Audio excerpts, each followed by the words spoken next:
ঢাকায় শাহজালাল আন্তর্জাতিক বিমানবন্দরে পৌঁছেই প্রধান উপদেষ্টা ডক্টর মোহাম্মদ ইউনূসকে ধন্যবাদ জানান তারেক রহমান। সব জল্পনা কল্পনার অবসান ঘটিয়ে ১৭ বছরের নির্বাসন শেষে দেশের মাটিতে পা রাখেন বিএনপির ভারপ্রাপ্ত চেয়ারম্যান।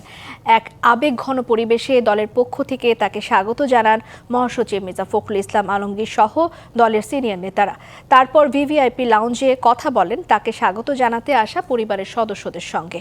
খোঁজ নেন মা বেগম খালেদা জিয়ার স্বাস্থ্যের। এ সময় তাকে টেলিফোন করে স্বাগত জানান প্রধান উপদেষ্টা। ডক্টর ইউনূসকে তারেক রহমান তার আগমন উপলক্ষে নিরাপত্তার ব্যাপক আয়োজন করার জন্য ধন্যবাদ জানান। আসসালামু আলাইকুম। আসসালামু আলাইকুম। Thank you so much. Thank you so much. আপনার শরীর কেমন আছে? আচ্ছা, দোয়া করবেন ইনশাআল্লাহ। Thank you so much. আমি আমার পক্ষ থেকে এবং আমার পরিবারের পক্ষ থেকে ধন্যবাদ জানাচ্ছি। আপনি আপনার পক্ষ থেকে বিভিন্ন রকম আয়োজন করেছেন, বিশেষ করে আমার নিরাপত্তার জন্য। Thank you so much.